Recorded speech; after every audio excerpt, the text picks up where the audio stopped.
my drive home from work. I don't know if this is going to work or not, but we'll try it out.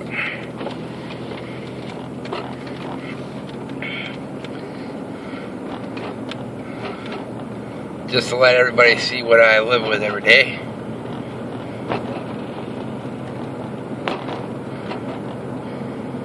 Nothing fantastic to start out with. A little town, a couple hundred people, a couple churches, a couple bars.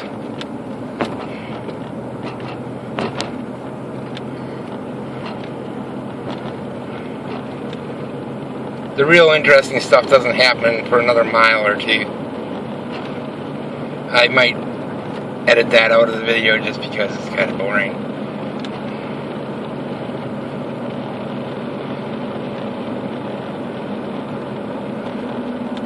Doing this more as a test for my tablet's camera to see how it'll work.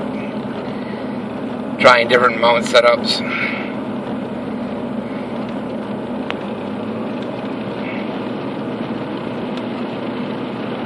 Pretty soon we're going to be coming up on a state nature trail that runs all the way across the state. I can take that in the winter with the snowmobile and be at work in a couple minutes because it cuts straight across. It used to be an old railroad track that cut all the way across the state.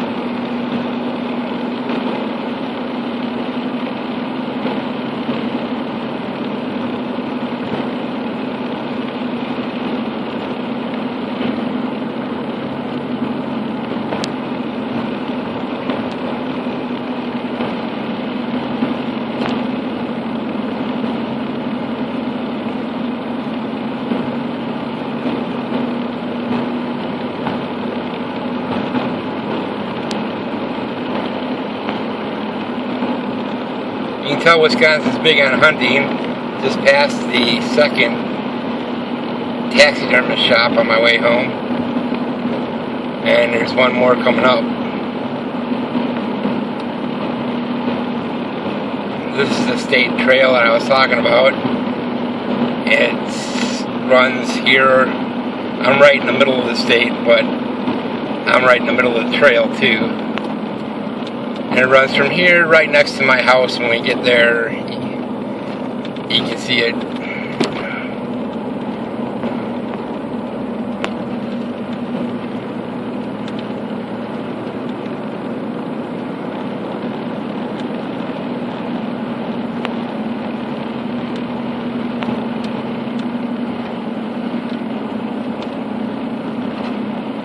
Alright, now we're coming up to where my favorite part of the trip is.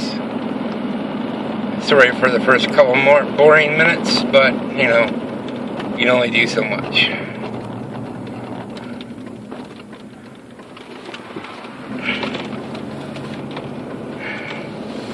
Wisconsin used to be part of the Great Forest, and you'll be able to see a little bit of that up here. I'll probably pull over, and there's a nice clearing where you can see some of the Great Forest that still exists. It hasn't been all chopped down and turned into fields and whatnot.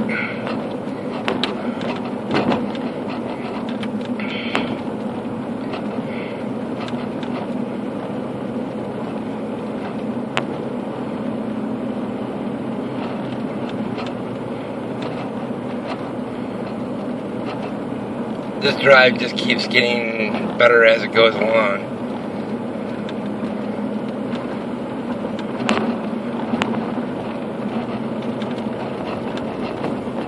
Okay, you'll notice over to the left there, part of the Great Forest, all that hills and ranges.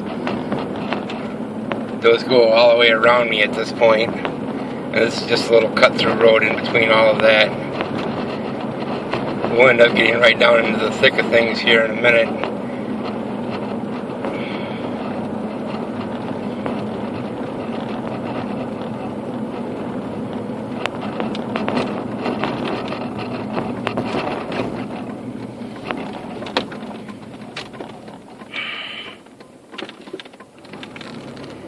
Mind you, this is the first video I've shot that's not for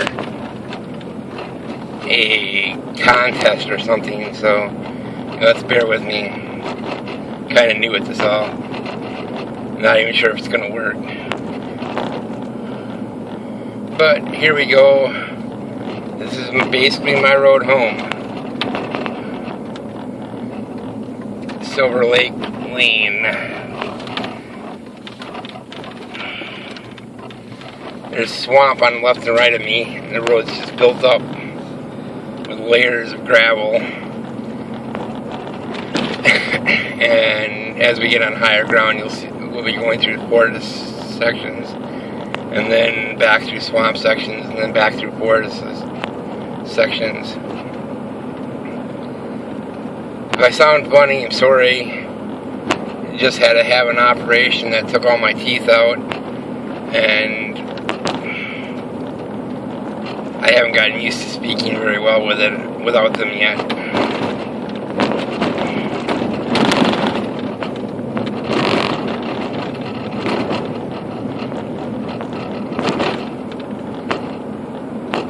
One of the days I'll do an EDC on my truck, since my truck is always within 30 to 40 feet of me, even at work. I have a chainsaw in the back because, well, sometimes I need it just to get to work.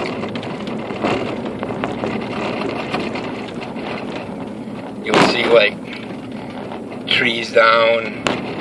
Every storm, pretty much, there's usually trees down across this road. So if I'm the first one through, I stop, cut them up, and pull them to the side. If somebody else is, they stop and cut them up and pull them to the side. Let me see if I can get you a little better angle. Not looking quite so much at the road here. There we go, that's a little better.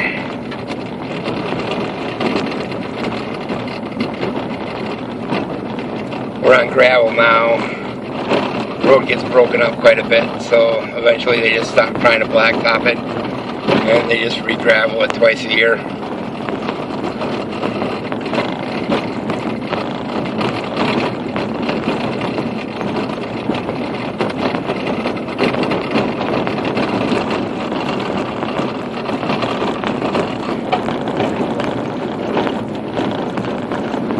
Here's some of that rattling sound. My tablet charger and stuff in my ashtray.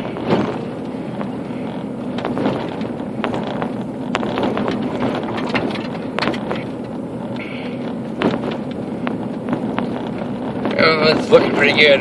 I love this new tablet since it's got forward and rear view. I can see what you guys are seeing while I'm driving.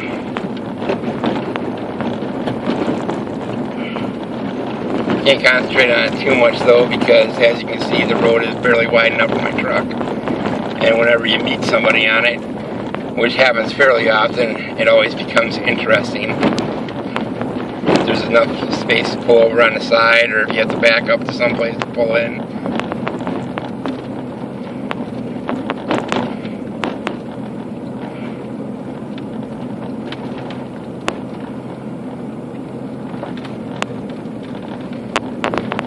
I think it's kind of cool that, you know, I see roads like this all the time on Facebook, people picturing, posting how cool and pretty they are, and I live it every day.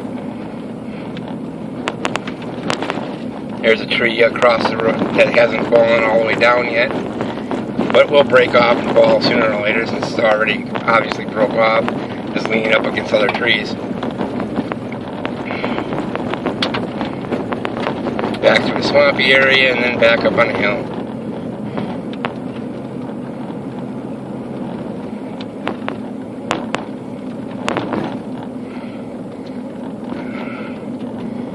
Now we're going to be coming up to the lake. One of the old people that lived in town that owned about 3/4 of the land around the lake died, and left all of his property to the village in a trust fund for a park to be built. You see that on the right here. They're building a nice little walkway bridge all the way along the backside of the lake through the swampy area and back around. Try to get you a shot of the lake here in a second. I'll pull over. I don't know if you're going to be able to see much. It's pretty thick through here.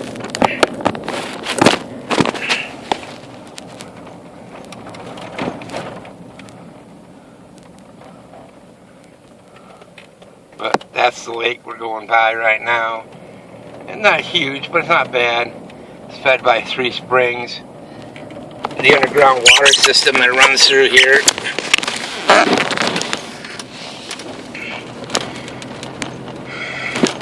It's tapped right into my well water.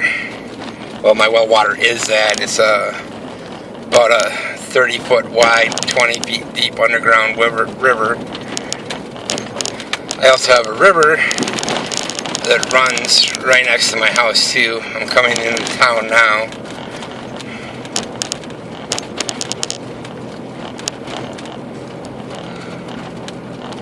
When I was a kid, I used to live literally right here to my left, but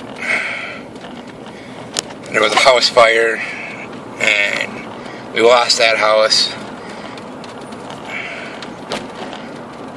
Now I have a place that's just down 2 blocks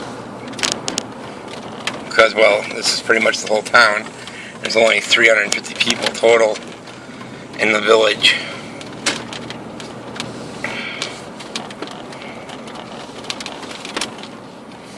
One whole block is dedicated to a kids park, as you can see here. I'll give you a little view.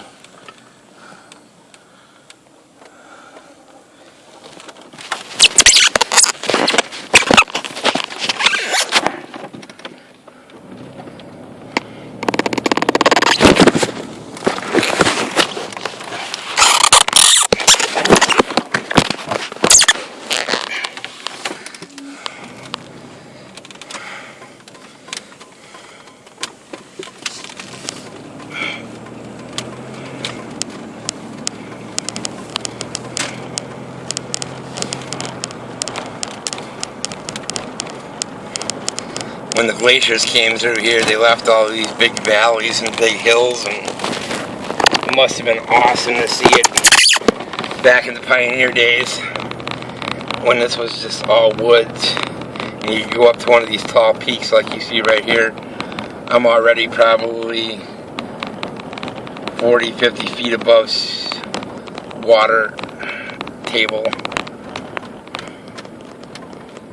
But to be able to go up on one of them even 100, 200 feet up elevations and be able to look over and just see the tops of trees everywhere would have been amazing. Well, here I am, home. See you later.